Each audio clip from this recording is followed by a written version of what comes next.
안녕하세요. 어, 저는 국제교회 청소년교회를 맡고 있는 이영수라고 합니다.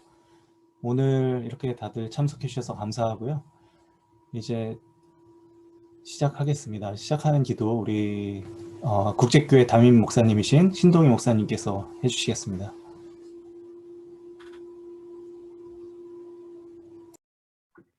기도하시겠습니다. 사랑하는 우리 하늘아버지, 하나님께서 우리 인간들을 당신의 존귀한 형상과 모습으로 창조하시고 하나님의 지혜를 우리의 마음에 또 우리의 뇌에 심어 놓으시고 여호와 하나님을 경외하는 지식의 근본을 깨닫게 하시니 감사합니다. 또한 하나님께서는 우리에게 하나님을 닮은 또 우리를 닮은 부모를 대신하여 사랑받을 수 있는 귀한 자녀들을 주셨습니다. 저희들이 이제 자녀교육 세미나 두 번째 시간으로 우리 지명자 사모님을 모시고 공감하며 소통하는 부모 되기라는 제목으로 이제 귀한 경험과 말씀을 듣겠습니다. 강론하시는 주의 사랑하는 여종에게 하늘의 은혜를 내려주시고 듣는 우리 모든 학부모님들 또 우리 어린 자녀들 하나님께서 축복하셔서 이 시간이 주님께만 영광이 되고 우리 모두에게 매우 유익한 시간이 되게 도와주시옵소서. 우리의 자녀들을 정말 사랑할 뿐만 아니라 지혜롭게 잘 훈육하고 양육하여서 주님께서 쓰실 만한 귀한 인재들로 성장시키는 축복받은 그 부모들이 되게 하여 주시옵기를 예수님의 이름으로 간절히 기도하옵나이다. 아멘. 네, 감사합니다. 오늘 강사님을 소개해 드리겠습니다. 오늘 강사님은 지명자 사모님이시고요. 36대 상담 심리학 박사를 수료하셨고 목포대 아동학과 석사 또 석사 학위도 가지고 계시고요. 희망가정폭력 상담소 상담사로 현재 재직하고 계십니다. 그리고 이전에 태강36 초등학교 상담교사직도 맡으셨었습니다. 또 자격증도 여러 가지 가지고 계신데 모래놀이 치료 1급 상담사, 부모 코칭 지도자, 1급 사회복지사 자격증을 가지고 계십니다. 지명자 사모님 부탁드리겠습니다.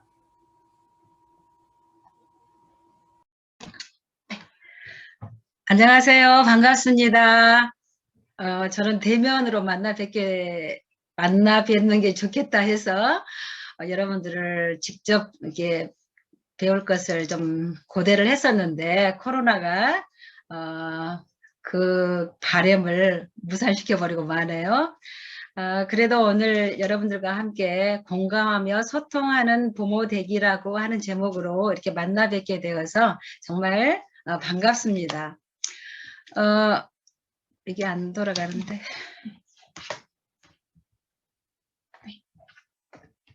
네, 시대별로 키워드가 있잖아요. 그래서 2000년대에는 웰빙이란 말을 참 많이 외치고 살았던 것 같아요. 음식을 먹을 때도 웰빙, 뭘 할 때도 웰빙 했던 것 같아요. 그리고 2010년도가 되면서 우리가 힐링이라는 말을 그렇게 많이 썼어요. 나는 힐링하고 싶다, 뭐 힐링했다, 힐링이 된다, 이런 말들을 참 많이 썼던 것 같아요.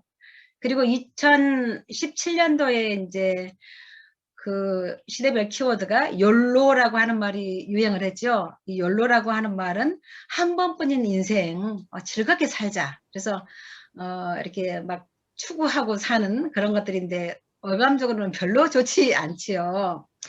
그리고 이제 드디어 2021년 키워드가 휴먼 터치, 인간적 소통을 강화하라. 그래서 가슴과 가슴이 만나고 또 손과 손이 따뜻하게 잡혀지고 우리가 또 서로 이렇게 마음과 마음이 터치되는 그런 것들을 소망하는 그런 시기가 되었습니다. 특히 코로나 때문에 더 그렇게 된 것 같아요. 그래서 오늘 저는 공감하며 소통하기 위해서는 어떻게 해야 될까, 그런 것에 이제 목표를 두고 자녀 알기에 대한 이야기를 좀 해보려고 하거든요.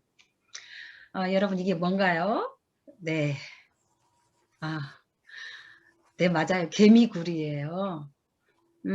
제가 어렸을 때 파브리의 곤충기를 읽으면서 참 신기하다고 느꼈던 게 여러 가지인데 그 중에 하나가 바로 이 개미굴이었어요. 개미는 일단 가족을 이렇게 구성하고 점점 이제 확대 가족을 하면서 공동체를 키워나가는데 그 공동체가 커감에 따라서 이렇게 방들을 만들기 시작해요. 공동체가 커지면은 이런 방들이 있는 것들이 수십 배, 수백 배, 막 수천 배로 이렇게 커진대요, 집들이, 방들이. 제가 이제 그 예전에 라스베가스에 갔을 때 여러분들 그 라스베가스에 가보시는 분들도 계시죠? 거기 가면 호텔들이 정말 많잖아요. 근데 가이드가 그런 말을 해줘요. 우리가 묵었던 이 호텔은 방이 10년 동안 하나씩 다 잡아도 다 잘 수가 없을 만큼 객실이 많습니다. 그렇게 이야기를 했어요. 그러면 3,650개, 그보다 훨씬 더 많다고 그러니까 도대체 방이 얼마나 많은 거야. 그때 참 방이 많다고 하는 것에 대해서 생각을 하게 되었는데요. 제가 왜 방 이야기를 하고 있을까요? 바로 이것 때문이에요. 우리 마음에는 도대체 얼마나 많은 방들이 있을까? 아, 그 색깔이 다른 각자의 뭐 이렇게 방들, 그 개미의 그 많은 방들에는 뭐 여왕개미의 방, 또 수개미의 방, 일개미들의 휴게소, 알을 낳아서 쌓아두는 알방, 번데기방, 육아를 하는 육아방, 또 양식 창고들이 여기저기 많이 있고, 또 심지어는 시체를 쌓아두는 방, 또 쓰레기, 분비물들을 모아두는 방, 이렇게 이름을 붙여서 수도 없이 많은 방들이 있다고 했는데 우리 마음에는 도대체 어떤 방들이 있을까? 내 자녀의 마음의 방은 도대체 어떤 방들일까? 이런 것들을 좀 생각해 보게 되었어요. 그래서 제가 성경 말씀에서 이렇게 마음을 정의한 것을 좀 찾아봤더니 무릇 지킬 만한 것보다 더욱 내 마음을 지키라. 생명의 근원이 이에서 남이니라. 이 잠언에서 이렇게 말씀을 하고 있더라고요.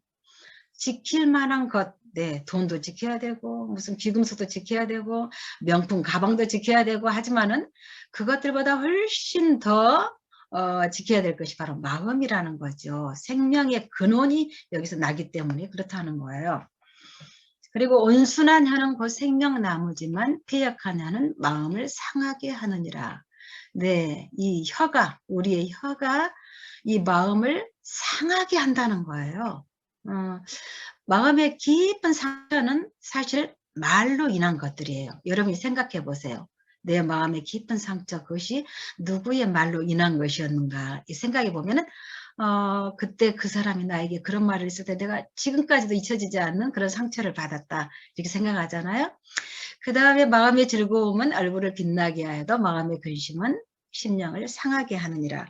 그래서 마음은 지키고 다스리고 또 뭐 깨끗하게 해야 될 존재고, 제가 성경을 찾아보니까 마음에 대해서 수도 없이 많이 나와 있더라고요. 마음은 아프고 상하고 또 근심하고 떨리고 이런 존재예요. 마음은 또 흔들리고, 그렇죠. 마음이 녹는다 그렇게 말하잖아요. 마음은 가난하기도 하고 답답하기도 해요. 마음은 또 높아지기도 하고 넓어지기도 하고 좁아지기도 하고, 마음은 또 변하기도 하고 돌아서기도 하고, 뭐 통회하는 마음도 있고 끌리기도 하고 좋아하기도 하고 뜨겁고 뭐 사모하고 감사하고, 마음의 색깔이 참 너무 많고 마음의 방들이 너무 많아요. 그래서 제가 좋아하는 책이 바로 이 책이에요. 저는 아까 뭐 아동학 석사라고 이야기를 했는데 제가 이제 아동학에 대해서 이제 이렇게 좀 공부를 좀 했어요. 근데 그 아이들을 교육하는 데 있어서 가장 그 좋은 책이, 저는 그 많은 책들을 읽어봤지만 이 책이더라고요.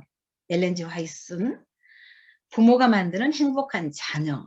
이 책처럼 좋은 자녀 교육서가 없더라고요. 그래서 이 책에서 정의하고 있는 것들을 좀 몇 개 찾아보려고 해요.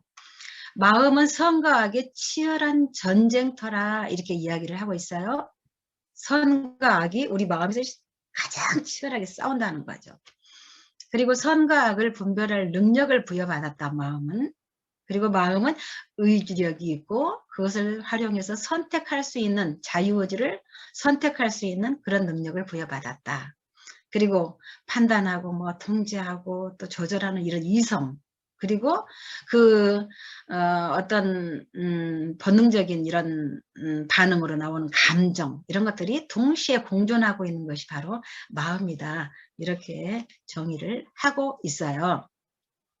그래서 이 책에 보면은 제가 참 이번에 이제 또 다시 공부를 좀 했는데 여러분들에게 알려드리려고, 연령과 성격과 기질을 연구하라, 이런 제목이 있죠.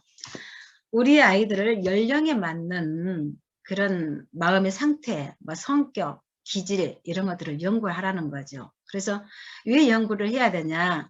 아이들에게 있는 좋은 그 기질들이나 특성들은 장려를 해줘야 되겠죠. 그리고 좀 연약하다, 그런데 꼭 필요하다 싶은 것들은 북돋아 줘야 되고, 바르지 않는 것들은 억압을 해야 되겠죠. 그래서 자녀들을 마음을 연구를 하라는 거예요. 그리고 이제 우리 자녀들이 올바른 습관과 사고방식을 가지도록 훈련시키는 것이 부모의 의무이다. 이렇게 이야기를 하고 있습니다. 또 우리가 아이들을 키울 때 어떤 아이는 좀 참을성도 있고 또 사랑스럽고, 또 어떤 아이는 좀 더 좀 까탈스럽고 좀 사랑스럽지 못하고, 이런 아이들이 있죠. 그런데 사실 말을 잘 듣고 이렇게 순종하고 이렇게 하는 아이들보다 그렇지 못한 품성의 특질을 유산으로 받은 그 아이들에게 사랑과 동정이 훨씬 더 많이 필요하다고 하는 거죠. 그리고 이제 습관과 사고방식을 가지도록 훈련을 시키라 했는데, 우리가 이제 심리학에서 21일의 기적이라는 말을 많이 써요. 21일 동안 뭐 좋은 생각 훈련, 좋은 행동 훈련, 이런 것을 하면은 습관이 된대요. 그러면 그 습관이 나중에 품성이 되는 거죠. 그래서 훈련을 시키는 것이 부모의 의무다고 하는 거 기억해 주세요. 그리고 여기 상냥하도록 공부하라고 하는 말씀이 있는데요.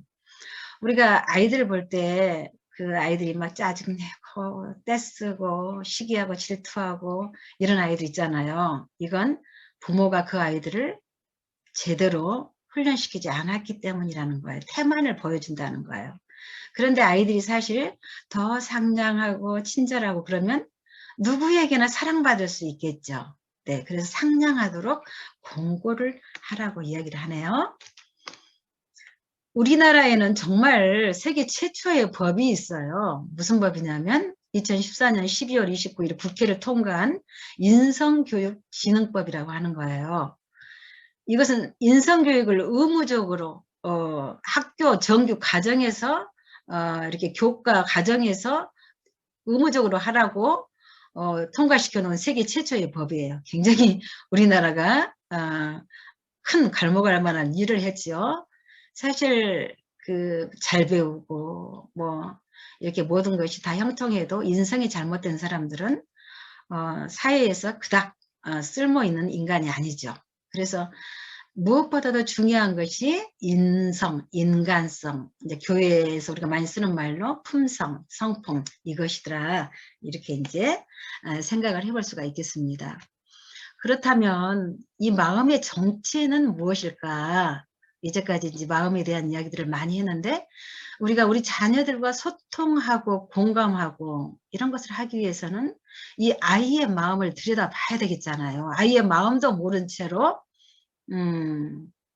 우리가 아이들과 뭐 공감을 한다든지 소통을 한다든지 하는 것은 있을 수가 없는 일이기 때문이에요.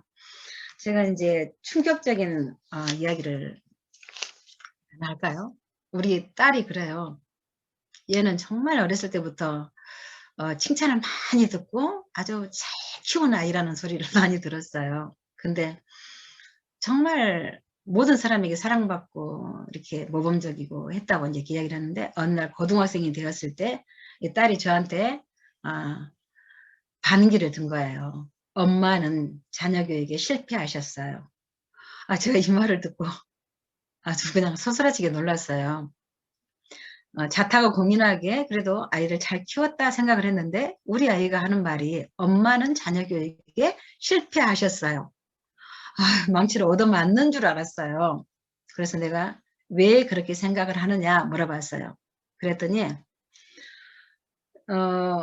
제 마음에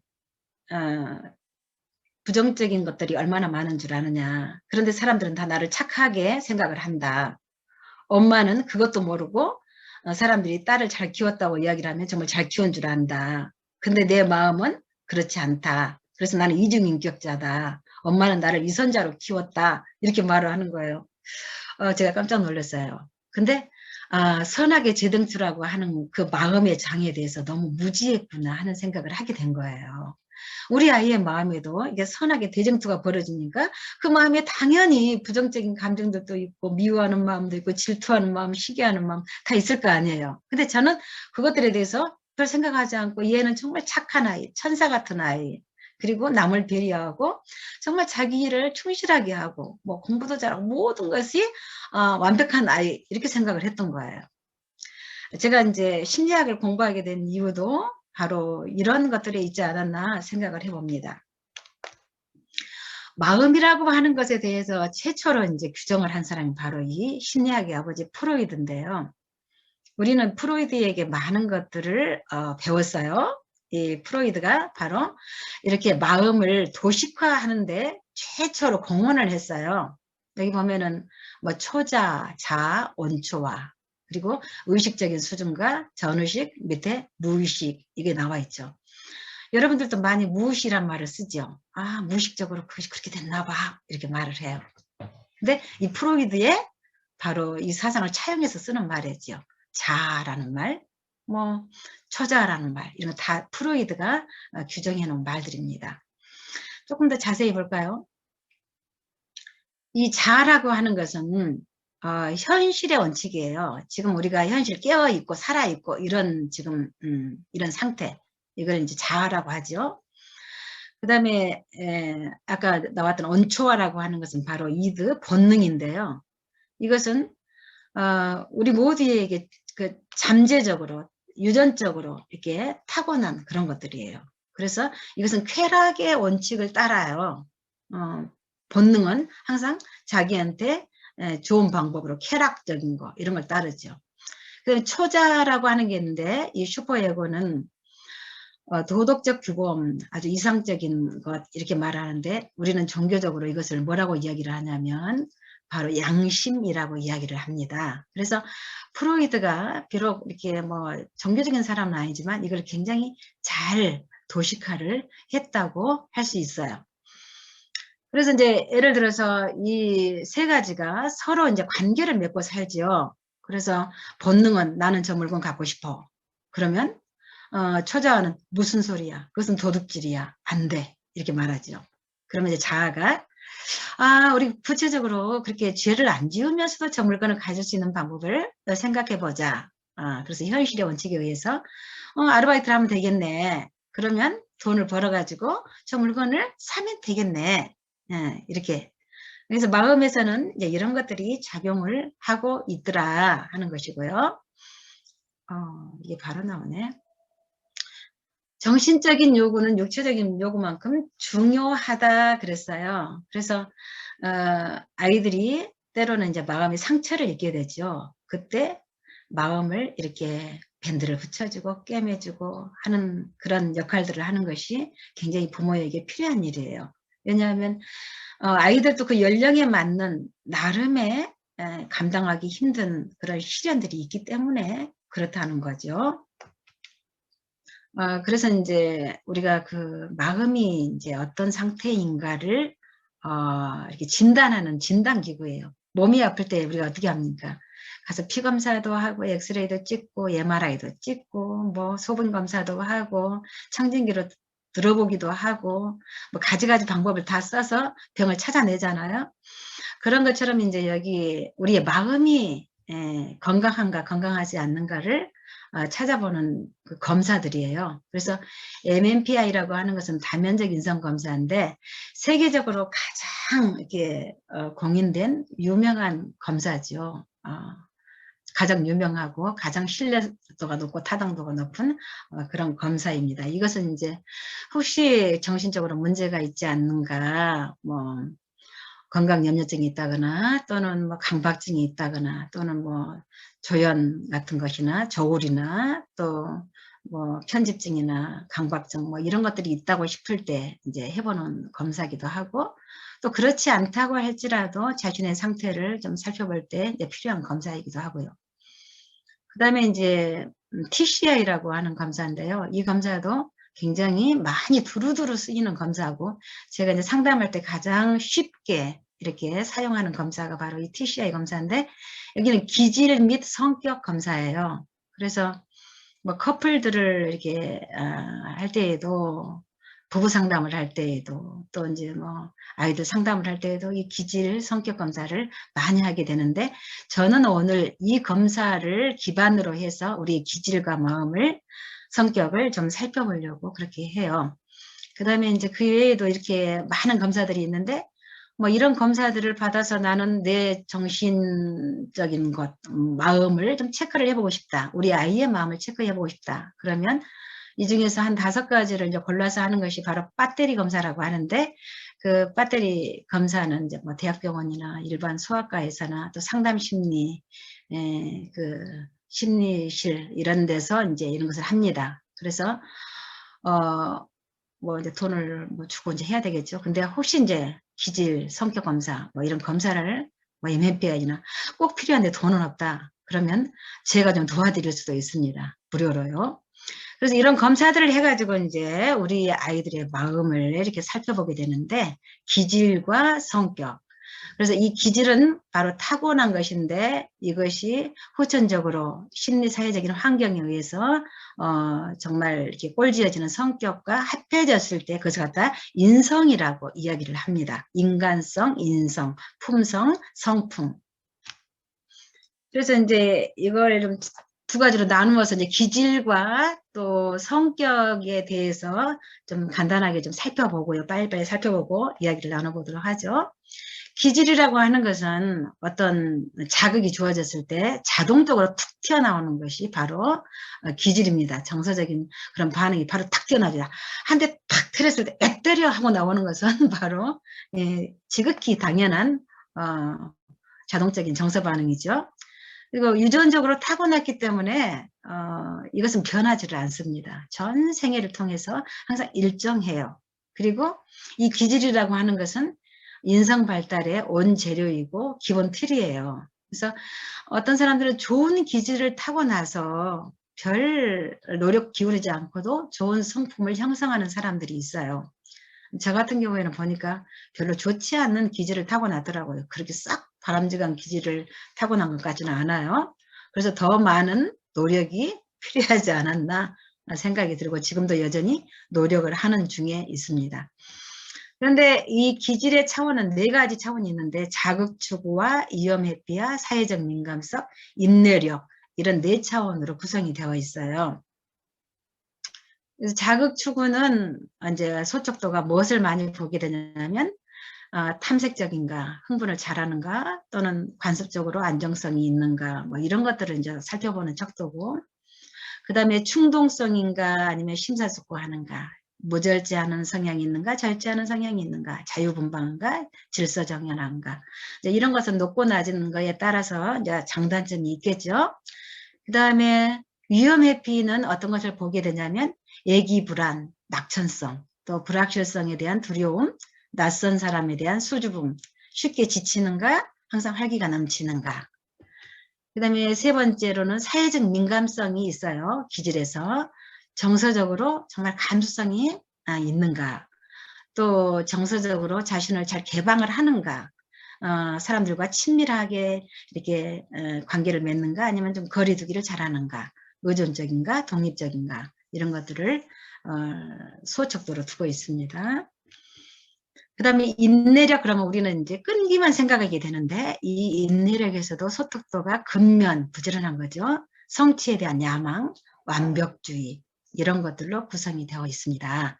그래서 이 4가지를 바로 이제 기질이라고 이야기를 하고, 그 다음에는 성격을 이제 또 이야기를 해볼 수가 있겠는데요. 성격은 이 기질을 바탕으로 사람이 발전시켜 나가는 것, 그것을 이제 성격이라고 할 수 있는데, 자기 개념이라고 할 수가 있어요. 그래서 추구하는 목표나 개인차의 가치에 있어서 개인적인 차이가 있어요. 기질이라는 온 재료를 기초로 해가지고 자기가 이제 그 속해 있는 환경 그리고 자기가 만나는 사람들과의 관계 속에서 형성이 돼가지고 있지요. 그리고 이제 학교 교육을 통해서나 또 뭐 종교적인 그런 영향을 통해서나 또 주변 사람들의 그 어떤 그 모델링을 통해서나 일생 동안 지속적으로 영향을 받으면서 발달하는 것입니다. 그래서 우리가 성격이 이제 성숙된 사람을 갖다가 인격이 좋은 사람이다 이렇게 이야기를 하죠. 그러니까 이 성격이라고 하는 것은 아이들은 아직 그렇게 많이 이제 성숙하지 않았기 때문에 기질적인 그런 특성이 강하다고 하면은 나이가 들수록 점점 이제 변화돼 가지고 나중에는 이렇게 굉장히 온숙한 그런 상태에 이르겠죠.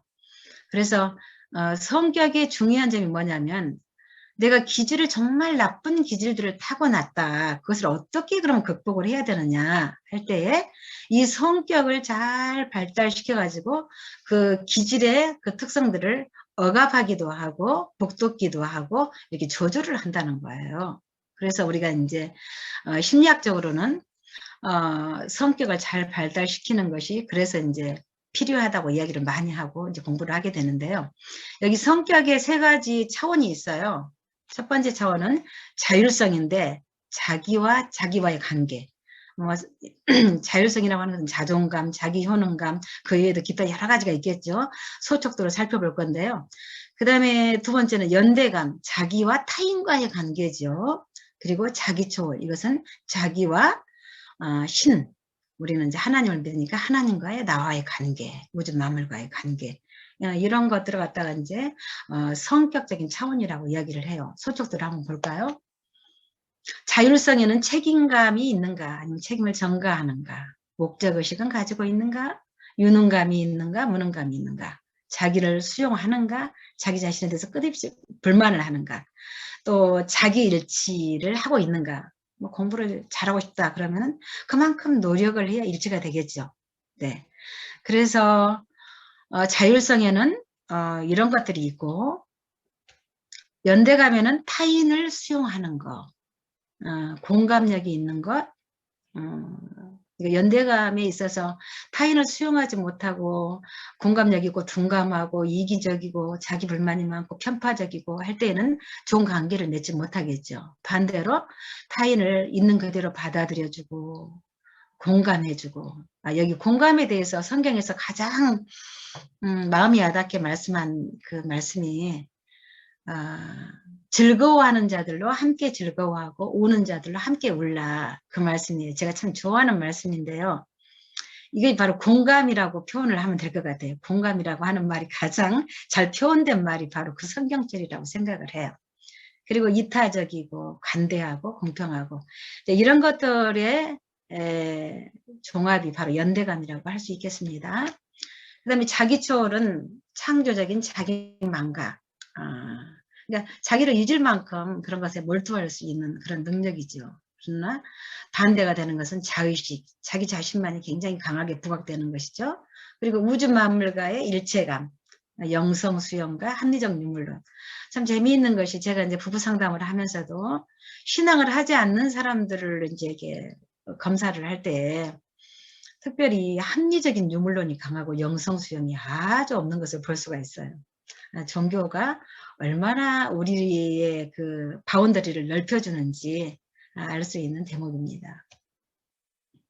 그래서 TCI 이제 검사 결과를 보면은 이렇게 이제 자상하게 나옵니다. 그것들에 대해서 내 척도가 어느 정도에 지금 속해 갖고 있는가 하는 것들을 이렇게 보여주는데요. 이런 것들을 제가 이제 우리 가족들을 다 한번 해보고 이제 이렇게 하면서 느꼈던 거예요. 이게 굉장히 타당도가 높구나. 우리 딸은 이제 이 TCI 검사를 한번 해보자고 했더니, 난 그거 믿지 못해요. 이렇게 이야기를 하더라고요. 그래서, 일단 한번 해보자 했더니 이제 한번 해봤어요. 그랬더니 너무 자기 마음을 들킨 것 같아요. 근데 다시 해도 그럴까요? 그래서, 다시 해봐라. 그랬더니 또 다시 했어요. 근데 뭐 거의 같은 거예요. 그래도 내가 좀 이거 타당도에 의심이 간다. 3번째 한번 더 해보면 안 될까요? 그래서 3번째 해라 그랬어요. 3번째까지 했는데 여전히 거의 똑같은 그런 결과를 나타내 보여주더라고요. 그것도 기간을 두고 했는데도 불구하고. 그래서 기질 및 성격 검사에 있어서 굉장히 중요한 검사인데요. 제가 이제 우리 가족들 뭐 이야기를 조금 해야 되겠네요. 제가 이렇게 아들과 아버지가 이렇게 있는데, 아들과 아버지가 사실 이 기질적인 면에서 많이 닮지 않았어요. 네. 또 딸과 제가 이제 있는데, 딸과 제가 또 그렇게 기질적으로 닮지 않았어요. 그래서 저는 딸과 굉장히 갈등하는 관계로 이렇게 많이 좀 그런 것이 있었어요. 근데 이제 제 남편이나 아들이나 딸이 자극 추구가 높더라고요. 자극 추구가 높아가지고 좀 새로운 것을 굉장히 좋아하고 호기심이 많고 이런 기질들을 가지고 있더라고요. 그리고 저는 이제 이런 신선한 것보다는 관습적인 거, 그런 것들, 구태의연한 것들, 안정적인 것들, 이런 것들을 좀 추구하는 이제 그런 성미였어요. 근데 아들은 이제 제 기질을 좀 많이 닮았다고 해야 될까? 그런 측면이 있고, 딸은 아빠를 좀 많이 이제 닮았다고 할 것 같아요. 그래서 짝들을 이제 구하는데 참 재미있는 게, 딸은 자기 아빠하고 비슷한 성향의 신랑을 만났어요. 그래서 이 사람들은 이제 일단 책을 굉장히 좋아해요. 우리 딸은 뭐 5살 때부터 나에게는 먹을 것과 책만 주세요, 이렇게 이제 이야기를 했던 아이인데, 얘들도 역시나 지금도 어디냐 그러면 교보문고요. 제 남편도 안 보여서 어디 계세요? 그럼 도서관. 이제 그런 사람들이에요. 또 제 아들은 또 자기하고 비슷한 이렇게 좀 활달하고 이렇게 성격 좋은 이제 그런 또 짝을 만나더라고요. 근데 제 며느리가 참 기가 막히게도 저와 기질이나 이 성격이 거의 비슷해요. 그래서 참 잘 통하는 이런 고부가 됐는데요. 맞지? 고개를 끄덕끄덕해요, 우리 며느리가. 네. 그래서 이제 TCI에 의해서 이제 보면은 이렇게 각자 기질이 다르고 이렇게 여러 가지 이제 성격을 가졌는데, 왜 하나님께서 이렇게 각자 다른 성격들을 주셨을까? 이것은 서로 간의 모난 부분들을 다듬게 하기 위해서 그랬다. 그래서 축복이 될 것이다. 이제 이렇게 하는 말씀이 또 아까 제가 보여주는 부모가 만드는 행복한 자녀라는 책에 있더라고요. 그래서 이 꼬맹이 이제 지금 6살 먹은 손자가 있는데, 이 손자가 자기 엄마 아빠를 닮았겠죠. 근데 자기 엄마 아빠가 이제 위험회피가 높더라고요. 아니, 엄마는 위험회피가 높고 아빠는 겁이 없어요. 저를 닮아서. 겁이 없어요. 근데 얘가 좀 겁이 많더라고요. 엄청 겁이 많아. 그리고 저희 딸이나 또 남편이나 또 사이 위험회피가 높아요. 좀 약간 겁쟁이들이에요. 근데 아들하고 저는 겁이 별로 없어요. 그리고 이제 사회적 민감성이 우리 손주가 굉장히 높아요. 사회적 민감성이 굉장히 높은데 이제 이것이 기질적으로 타고났기 때문에 이것은 이제 고쳐지지는 않는데, 이 아이가 너무 사회적 민감성이 높아가지고 남의 눈치를 많이 보고 이렇게 하면 문제겠구나 생각을 해서 제가 이제 굉장히 손주의 인성 발달에 노력을 좀 많이 합니다. 근데 사실 우리가 이제 마음을 이렇게 방을 만들어서 그 마음의 방을 채우는 것은 보는 걸로, 이렇게 눈에 보는 걸로 저장이 되거든요. 마음에 보는 것이 굉장히 중요하죠. 그래서 무엇을 보든지 무의식 속에 깊이 가라앉아서 그것들이 자리하고 있어요. 그래서 어느 순간 뭘 딱 봤을 때 저거 뭘 봤는데, 옛날에 어떤 거 봤던 건데, 이렇게 생각을 하게 되죠. 그래서 본 것으로 인해서 우리의 마음이 이렇게 영향을 받아요. 구성이 되어요. 그 다음에 듣는 거 굉장히 중요하죠. 어떤 말을 들었든지 그 말. 제가 국민학교 4학년 때 담임선생님이 우리 집에 방문 오셔가지고 제 엄마한테 그렇게 말했어요. 명자는 보통 아이가 아닙니다. 이 아이는 특별한 아이입니다. 지극히 보통 아이인 저를 선생님이 그렇게 말씀을 해주셨어요. 저는 그 말이 지금에도 귀가 쟁쟁해요. 아, 그래, 나는 보통 아이가 아니야. 나는 보통 아이처럼 살아서는 안 돼. 나는 좀 특별한 아이야. 특별하게 살아야 돼. 이런 생각들을 많이 했던 것 같아요.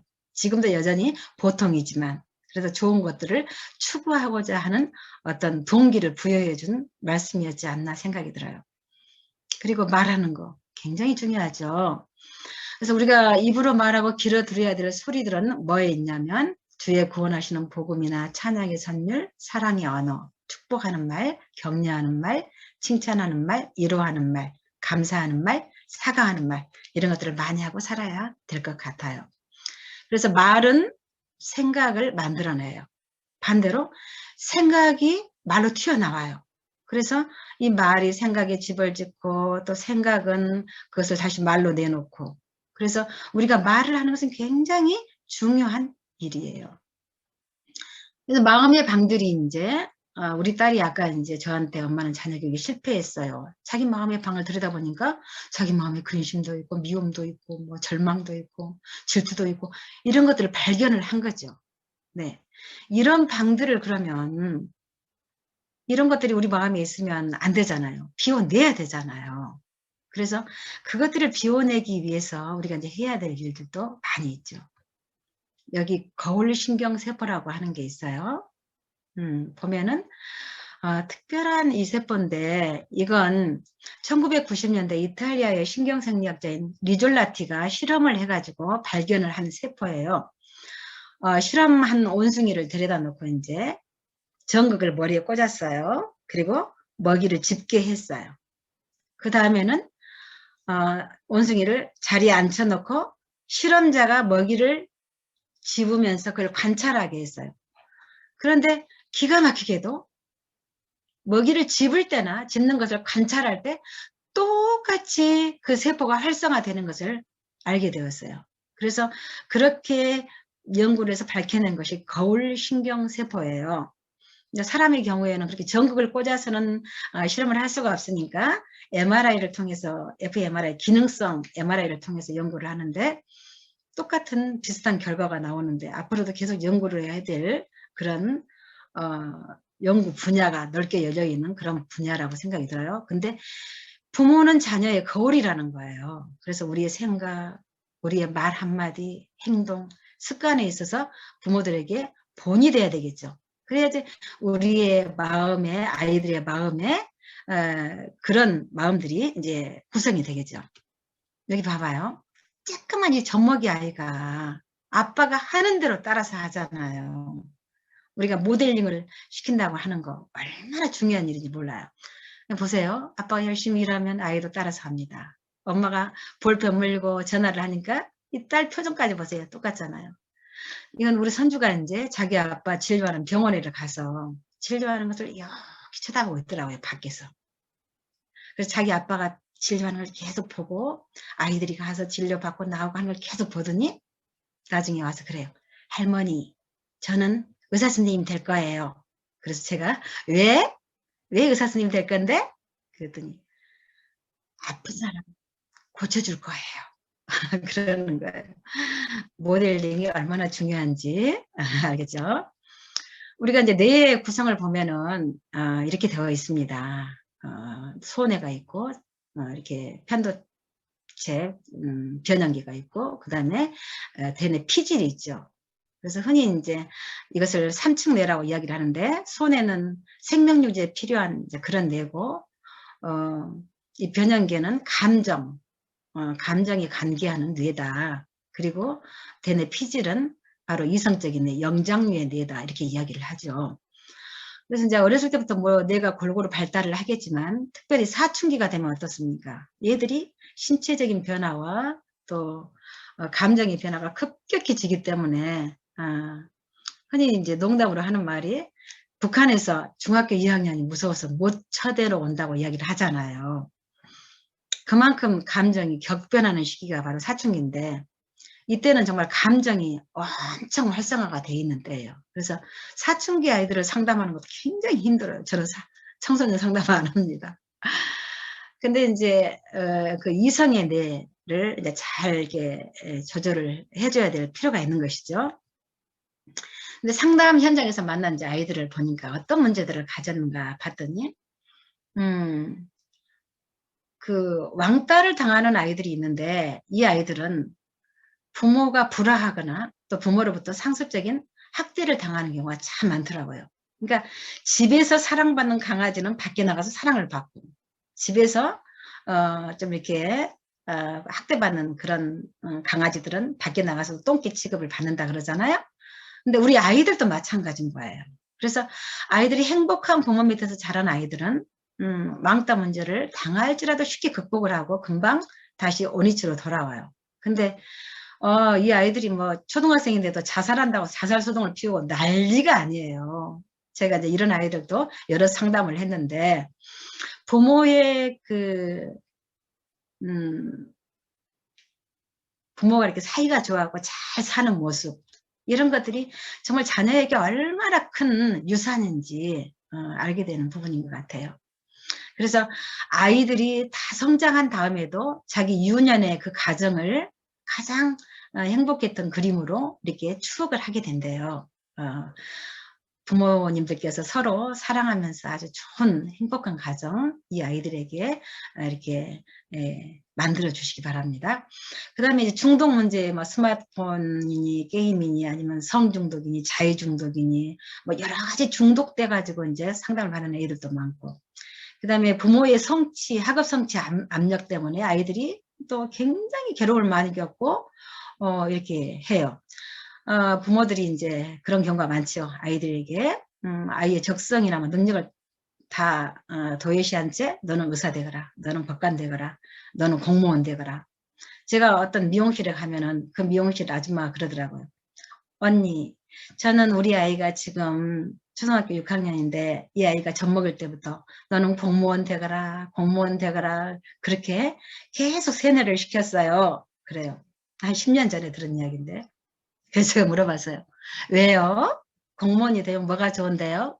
아유, 참, 언니도 철밥통이잖아요. 어디 그뿐인가요? 좋은 차 타야죠. 좋은 집에 살아야죠. 우리는 그렇게 못 살았지만 우리 아이는 그렇게 살게 해주고 싶어요. 정말 이게 가장 좋은 아이를 위해서 좋은 선택일까요? 그리고 이제 이성, 뭐 성적인 문제, 그다음 선생님과의 갈등, 이런 문제들을 가지고 아이들이 많이 왔어요. 근데 이제 엄마들이 참 재미있는 실험을 해봤는데, 엄마들이 늘 불안해요. 이 엄마한테 이제 fMRI를 통해서 한 연구를 했는데, 이 MRI 통속에 집어넣고 지금부터 이 MRI 촬영이 끝날 때까지 오로지 자기 자신의 자녀에 대해서만 생각을 하세요. 이렇게 말을 했어요. 자기 자신의 자녀. 그래가지고 다 이제 촬영을 하고, 그 다음에 이제 이번에는 온전히 자기 자신에게만 집중을 하세요. 이렇게 주문을 했어요. 그래가지고 엄마가 또 한 3, 40분 동안 온전히 자기 자신에게만 집중을 해가지고 MRI 촬영을 했어요. 마치고 나서 결과를 봤는데 너무나 신기한 게, 자녀를 온전히 집중해서 생각하는 거하고 엄마, 자기 자신에 대해서 생각할 때하고 뇌의 똑같은 부분이 완전히 활성화가 되어 있는 거예요. 이게 무슨 말이냐면, 엄마는 자식을 또 하나의 나로 인식한다는 거예요. 내가 그렇게 꿈을 이루지 못했으니까 너는 내 꿈을 이루어주는 그런 존재가 되라. 내가 이루지 못한 꿈을 이루어다오. 엄마는 그 대신 모든 뒷바라지를 다 하겠다. 그래서 아이의 삶이 곧 엄마의 삶이 되는 거예요. 기대, 욕심, 대리, 만족. 필연적으로 그러면 어떻게 되겠어요? 엄마는 불안이라고 하는 감정이 들 수밖에 없는 것이고, 아이도 그런 감정이 들 수밖에 없는 거죠. 제가 이제 지난번에 우연히 이렇게 이제 네이버 이렇게 검색을 하다 보니까 일본의 어떤 엄마가 딸에게 계속해서 너는 의사가 되라고 이제 했어요. 근데 그 딸이 자기는 공부를 이렇게 잘하지 못해요. 그래서 의사가 될 그런 능력이 안 되는데 엄마가 계속 의사가 되라고 하는 거예요. 그래서 7수까지 했어요. 근데 엄마는 이미 이제 한 5년쯤 지나니까 오수를 할 때 우리 딸은 의대 다닌다고 소문을 내고 다니는 거예요. 그래서 이 딸이 이제 그랬어요. 육수를 할 때쯤 엄마 내가 의사는 못 되겠고 그냥 조산원을 하면 어떨까요? 그랬더니 엄마가 그래 그럼 네가 조산원을 해라. 그러면 그것도 의사하고 비슷하게 보이니까 의사라고 말할 수 있잖아. 근데 이 딸이 그 공부를 해보니까 너무 자기하고 안 맞는 거예요. 차라리 나는 간호사를 하는 게 좋겠다 생각이 들었어요. 그래서 간호학과를 가겠다고 했대요. 그랬더니 엄마가 절대 안 된다고. 그러니까 이제 딸이 7년째 되던 해 어느 날 엄마를 뒤에서 느닷없이 이렇게 엄마를 가격을 해가지고 엄마를 살해를 했어요. 그리고 엄마를 시체를 토막토막 내가지고 너무 두려우니까 이제 그 앞에 하천에 갖다 버린 거예요. 그래서 그걸 이제 찾아 경찰이 난리가 나가지고 이제 그걸 찾아서 이렇게 이제 부검을 해보고 뭐 이렇게 다 감식을 해본 결과 바로 이제 신원이 밝혀지게 되었어요. 근데 그 딸이 살인죄로 이제 살인자로 이렇게 이제 수감이 돼서 감옥으로 가게 됐는데 그 딸이 하는 말이 그래도 엄마한테 갇힌 것보다는 감옥에 간 것이 훨씬 더 자유로워요. 그렇게 하고 갔다는 거예요. 엄마들이 한번 생각해 봐야 될 말인 것 같죠? 그래서 우리 아이들이 빨리 어른이 되도록 서두르지 마세요. 계절이 맞는 아름다움이 있어요. 아이는 아이다워야 아름다운 거예요. 너무 빨리 다른 엄마들이 막 그냥 이렇게 막 조기 교육을 시키니까 우리 아이도 빨리 해야 된다. 3살짜리가 막 영어를 줄줄 읽고 쓰는데 우리 아이는 뭐야? 이런 거 안 돼요. 계절에 맞는 아름다움이 있어요. 이 행복한 자녀라고 하는 이 책에 보면은 뭐 학교 가기 전까지는 마음껏 뛰어놀게 하라는 그런 말이 있거든요. 근데 EBS 방송을 보다 보니까 그런 프로가 나오더라고요. 그래서 몇몇 나라에서 선진국 몇몇 나라에서는 애들이 학교 가기까지 글씨를 못 가르치게 한대요. 아이들에게는 지금 그게 필요한 것이 아니고 그게 아이들을 위해서 최선이 아니라고 하는 것을 이야기를 하고 있더라고요. 그래서 너무 공감이 갔어요. 그 대신 신뢰, 단순한 신뢰, 소박함, 진실성을 가지고 어린이답게 자라도록 도와주라는 거예요. 보세요. 봄에는 봄에 맞는 이렇게 아름다움이 있죠. 꽃들이에요. 얼마나 찬란하고 아름다웠던 봄이었어요. 여름에는 이렇게 수목이 청청한데 창밖에 지금 연두색의 이파리들이 얼마나 아름다운지 정말 감탄이 절로 나와요. 그러나 가을이 돼도 여전히 청청하고 있으면 안 되겠죠. 이렇게 열매가 익어가는 그런 모습을 볼 때 계절에 맞는 아름다움이에요. 겨울에는 이렇게 눈이 하얗게 쌓여서 눈썰매도 타고 추워보기도 하고 두꺼운 옷을 입고 발발 떨어보기도 하고 이런 것들이 바로 계절에 맞는 아름다움이라고 하는 거예요. 이제 우리 손주가 지금 6살이라고 했죠. 근데 이 아이에게 어린이답게 키우기 위해서 이렇게 집사님이 일하는 밭에도 가서 같이 흙을 만지게 하고 또 등산을 가서 아빠가 또 데리고 가서 아주 힘든 그런 행군을 해보기도 하고 자전거를 타고 친구들과 놀고 도서관에서 책도 보고 이렇게 여러 가지 것들을 이제 하면서 저희 집에 이제 이런 놀이치료 방이 있어요. 그래서 손주하고 같이 성경 이야기를 해주고 그것을 또 다시 이렇게 재현을 해보기도 하고 어떤 이야기를 또 꾸며서 만들어 보기도 하고 이러면서 또 놀기도 하고 그래요. 왜냐하면 마음의 방을 채우는 데 있어서 이런 다양한 활동들이 중요하기 때문에 그래요. 공부해라, 공부해라가 아니죠. 우리 아이들이 자연과 접할 때 가장 순수해지고 아름다워질 수 있어요. 가장 잘 클 수가 있어요. 얼마나 아름다워요. 제가 찍은 사진들인데요. 이 사진은 이미지에서 골라온 건데 하나님 장난꾸러기시죠. 어쩌면 이렇게 꽃이 원숭이 얼굴이에요. 너무 신기하잖아요. 이게 지금 이제 바나나 꽃인데 바나나 꽃이 요리로도 쓰인다고 하는 사실을 제가 알게 되었어요. 그리고 왼쪽에는 우리 아이 집에 지금 이렇게 새가 둥지에 알을 낳았대요. 근데 9개까지 낳았대요. 우리 손주는 지금 이걸 보면서 굉장히 기대를 하고 있어요. 어떤 예쁜 새들이 나올 것인지. 이런 것이 바로 하나님이 만드신 천연계 속에서 탐구하며 마음의 방을 채워가는 과정들이죠.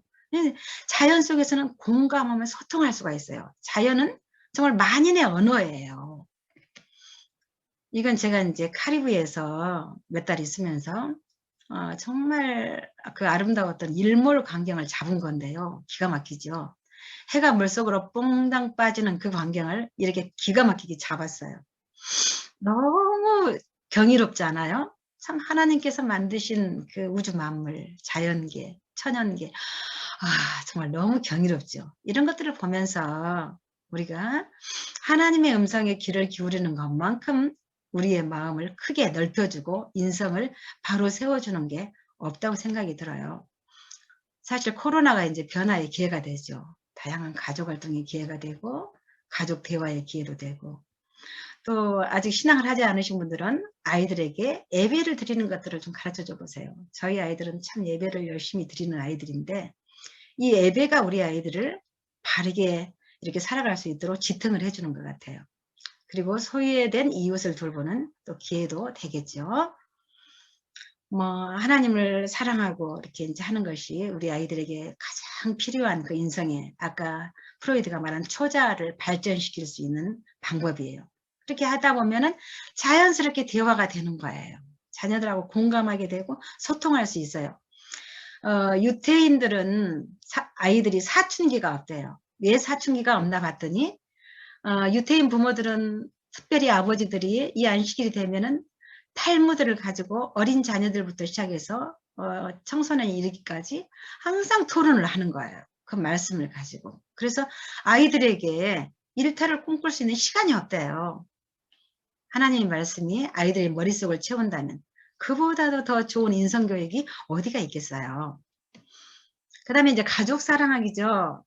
저는 우리 손주에게 인사를 잘 가르치고 있습니다. 얘가 낯선 사람들만 보면은 1시간, 2시간 말을 안 하고 돌아섰어요. 근데 한 지금 1년 정도 제가 이제 가까이서 이렇게 있으면서 계속 이제 인사하는 훈련을 시키니까 지금은 너무 그 낯을 가리지 않고 인사를 잘하는 거예요. 그리고 사람들에게 칭찬을 많이 들으니까 엄청 좋아요. 근데 사실 인사를 잘하는 것이 인성의 절반이라고 생각이 들어요. 인사를 잘하면 자기 자신에게 대해서도 자존감이 높아지고 타인과도 연대감이 높아질 수 있는 방법이에요. 인사를 잘하는 사람 치고 인생에 실패하는 사람이 별로 없다고 그래요. 그리고 가사 일을 꼭 돕게 해야 돼요. 쓰레기도 비우고 설거지도 돕게 하고, 또 이렇게 밥상머리 교육을 잘 시켜가지고 바른 예제를 가르치고, 손주가 이제 작년부터 같이 이제 밥을 먹을 때가 많은데 그냥 집으려고 그래. 기도하고 나면 그냥 숟가락 들어서, 아니지, 할아버지 먼저 드셔야지. 요즘에는 할아버지 먼저 드세요, 할머니 먼저 드세요. 그러고 이제 다음에 로이리가 먹겠습니다, 감사히 먹겠습니다, 이렇게. 그래서 밥상머리 교육 이런 것도 참 필요한 것이죠. 그 다음에 이제 제가 그 이웃 사랑하기를, 제가 아까 좀 소외된 이웃을 많이 사랑하라 이렇게 이야기를 했죠. 유대인들 정말 기부 많이 하죠. 수입이 한 3분의 1 정도는 이렇게 하나님과 사람들에게 기부를 한다고 그래요. 근데 세상에서 가장 부유한 사람들이 누굽니까? 빌 게이츠, 유대인이죠. 워런 버핏, 누구 다 이렇게 내로라 하는 부자들이 유대인들이잖아요. 그렇게 많이 나눠주는데도 불구하고 아주 부자죠. 그래서 유태인처럼 이렇게 기부하기를 우리 아이들에게 가르치는 거 굉장히 필요한 것 같아요. 저는 어렸을 때부터 통을 2개를 놓고 애들이 돈이 생길 때 이 통에는 하나님 거, 이 통에는 이웃들 거. 그래서 항상 10분의 1은 하나님, 10분의 1은 이웃들을 위해서. 그래서 우리 아이들은 자기들이 어렵지만은 대학을 다닐 때에도 항상 10분의 1은 과외를 한다든지 돈이 생길 때 그것을 딱딱 모아놨기 때문에 누구 더 어려운 사람들이 있으면 돕는 일들을 계속 했던 것 같아요. 근데 결혼을 해서도 여전히 지금도 그 원칙을 잘 지키고 있고, 또 우리 며느리 같은 경우에는 친정엄마가 정말 이렇게 베풀기를 좋아하고 이런 일들을 정말 잘하는 그런 어머니세요. 그래서 너무 이걸 또 잘하고 있더라고요. 그래서 끼리끼리 만나서 정말 그런 역할들을 너무 잘하고 있습니다. 그렇게 하다 보면 이제 우리 아이들의 마음의 방이 이렇게 변화가 되겠죠. 그러면 부모하고 대화가 통하겠어요, 안 통하겠어요? 너무 잘 통하겠잖아요. 그래서 제가 이제 기회가 된다면 다음에 정말 이제 또 공감 훈련이라 할지 뭐 의사소통에 대한 이야기를 따로 이제 뭐 할 기회가 있었으면 또 그렇게 이제 하겠지만요. 우선 일단 우리 아이들의 마음의 방을 살펴봐야지 우리가 아이들과 대화를 할 수 있다는 거예요.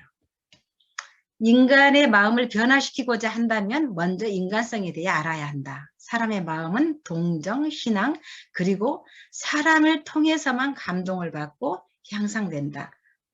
엘렌 G 화이트이 인간성에 대해서 알 때 인간의 마음, 우리 자녀들의 마음을 변화시킬 수가 있다는 거예요. 저는 우리 아이들을 어렸을 때도 계속 태에 있을 때부터 기도를 했어요. 하나님과 사람에게 사랑받는 아이가 되게 해주십시오. 하나님과 사람을 사랑하고 또 이웃을 사랑하는 아이가 되게 해주십시오 하는 기도는 초등학교 고학년 때부터 드렸던 것 같아요. 이 기도가 이 아이들이 정말 하나님과 사람에게 사랑받는 아이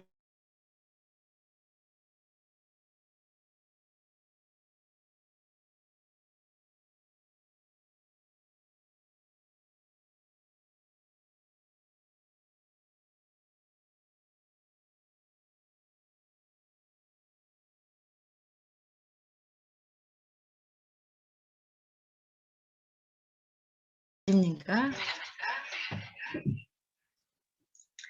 그래서 이제 아이들에게 엄마 아빠는 또 이제 불완전하잖아요. 그래서 저희들은 그렇게 애들한테 이야기를 했어요. 엄마 그건 아니에요. 이렇게 말할 때 엄마 아빠는 불완전한 존재이다. 그래서 부당한 요구에서는 순종하지 않아도 된다. 그런데 엄마 아빠가 옳은 가르침을 할 때는 따라주기 바란다. 그래서 아이들은 지금도 이제 결혼을 해서 성인이 되었지만 여전히 이 원칙에 따라서 해요. 그리고 엄마 아빠는 불완전한 존재이지만 하나님의 권위에는 절대 복종해 주라. 왜냐하면 그분은 실수하지 않잖아. 그래서 저희 아이들은 뭐라고 이야기를 하다가 하나님의 말씀이 그렇게 나와 있던데 하면은 그거에 대해서 언제든지 네 그렇게 하겠습니다. 이제 이렇게 이야기를 해줘요. 사실 저는 이제 두 아이를 키웠잖아요. 딸은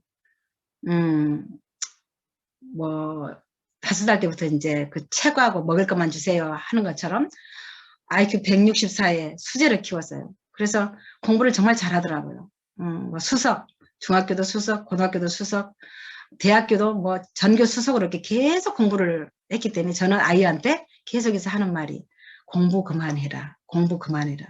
그렇게 이야기를 했어요.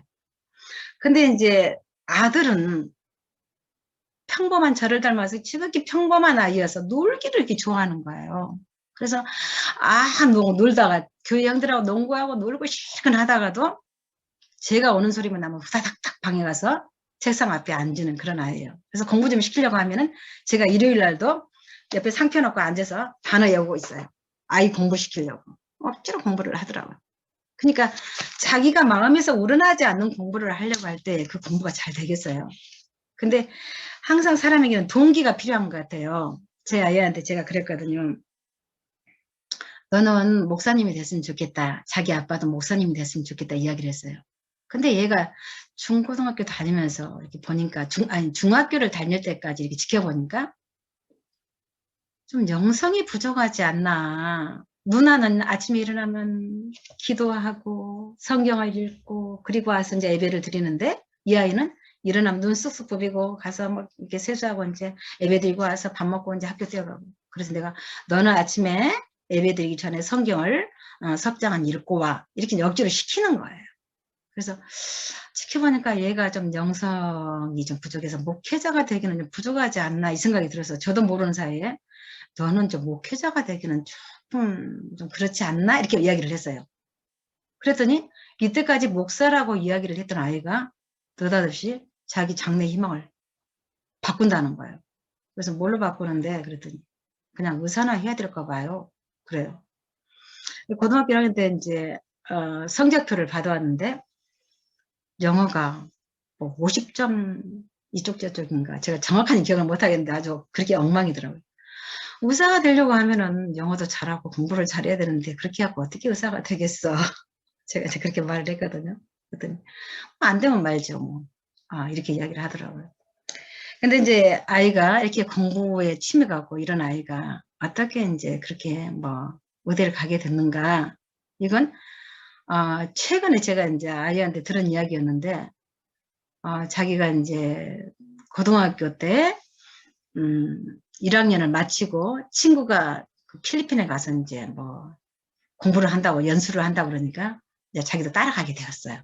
근데 필리핀 가니까 거기는 학지가 달라가지고 6개월 동안 공부를 하고 나니까 이제 고등학교 아카데미가 맞춰버리는 거예요. 그래서 6개월 만에 다시 이제 돌아왔어요. 그래서 어차피 이제 학교를 가야 되는데, 후배들하고 다시 이제 학교를 다닐 수밖에 없게 되잖아요. 그랬더니 자기는 학교 못 다니는데 창피해서. 그러니까 그냥 검정고시를 할 거래요. 혼자 뒹굴거리면서 이제 검정고시를 하고 이제 고등학교 2학년을 놀았죠. 그냥 이렇게 뭐 좀 아는 선생님 학원에 가서 조금씩 수학 좀 배운다고 하고 다니면서, 그리고 그 다음에 이제 고등학교 3학년이 되었을 때 이제 아이가 학교를 안 다니고 있었는데, 이제 대성학원이라도 가야지 네가 이제 그러면 대학을 들어가지, 그렇지 않으면 못 들어가지 않겠냐 해서 대성학원 들어가는데, 공부를 못하니까 대성학원 10반 중에서 완전히 꼴등반을 들어간 거예요. 얼마나 공부를 못하든지.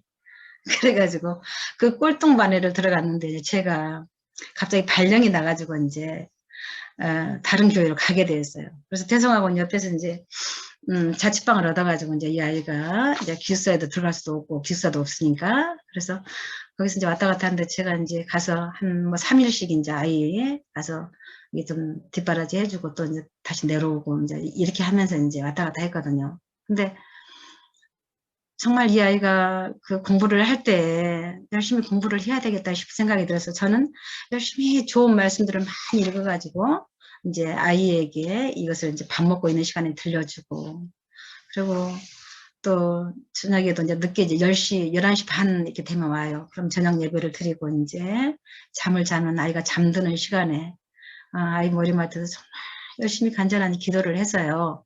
근데 우리 아이는 자기는 그것을 기억을 하고 있더라고요. 엄마가 자기가 잠들었다는 것을 확인하고 정말 간절히 기도를 하는 것을 이렇게 듣다 보니까 공부를 해야 되겠다는 생각이 들더래요. 그래서 그때부터 공부를 하기 시작하는데 얼마나 열심히 공부를 하는지 나중에는 목이 굽어져가지고 어깨를 펴지를 잘 못하는 거예요. 그래서 내가 어깨 좀 펴고 다녀라. 어깨 좀 펴고. 근데 잘 펴지지를 않는 거예요. 그런 상태로 한 2년 동안 공부를 하니까. 근데 1년 동안 공부를 딱 하고 나니까 이제 연말 마치는 시간이 되니까 얘가 그 제일 공부를 못하는 반에 들어갔잖아요. 근데 1점 차이로 이제 의대를 떨어졌어요. 그래서 그 다음에 대성학으로 1년을 더 자는 거죠. 재수를 하게 된 거죠. 이제 고3 끝나고 이제 재수를 하게 된 거죠. 그때는 제일 공부 잘한 반, 서울대 반에 들어갔어요. 그래서 그 반에서 20등, 30등을 하면서 이렇게 1000명이 넘는 학생 중에서 20등, 30등을 하더라고요. 굉장히 쟁쟁한 반이었는데. 그래서 마음을 먹으니까, 자기가 마음을 먹으니까 이렇게 평범하고, 어떻게 생각하면 공부도 잘 못했던 그 아이가 마음 하나 먹으니까 이렇게 돌변을 하더라고요. 그래서 우리 아이들에게 뭐 지나치는 학업 스트레스를 주는 거, 이런 것들이 부모와 자녀의 관계를 깨는 일이기도 해요. 그래서 뭐 의사 마음이라고 써져서 제가 이제 이런 이야기를 조금 하게 되었는데, 사실 우리 아이하고 공감하며 소통할 수 있는 방법은 아이의 마음을 들여다보는 거예요. 그래서 아이가 지금 화가 나 있는지, 아이가 무서워하는지, 아이가 즐거워하는지, 아이가 또는 분노하고 있는지, 뭐 짜증이 나 있는지, 이런 감정들을 들여다보면서 그것들을 적절하게 다루어 주고 또 이렇게 할 때 소통하고 공감할 수 있는 부모가 될 것이라고 생각을 합니다. 더 가지 않네 이게.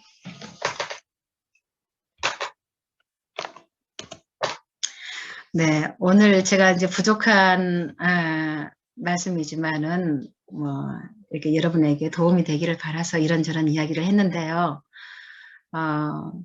새겨 들을 수 있는 말씀들은 여러분들 가슴에 박히기를 바라고, 또 불필요한 것들은 또 무의식 속에 가라앉기를 바랍니다.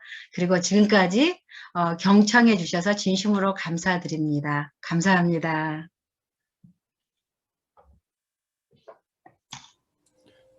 네, 감사합니다. 다음 주에는 송황순 사모님께서 10배의 총명이라는 제목으로 또 강의를 해주시겠습니다. 오늘 참석해 주신 여러분들 감사드리고요. 남은 하루 잘 보내시고 또 다음 주에 뵙겠습니다. 감사합니다.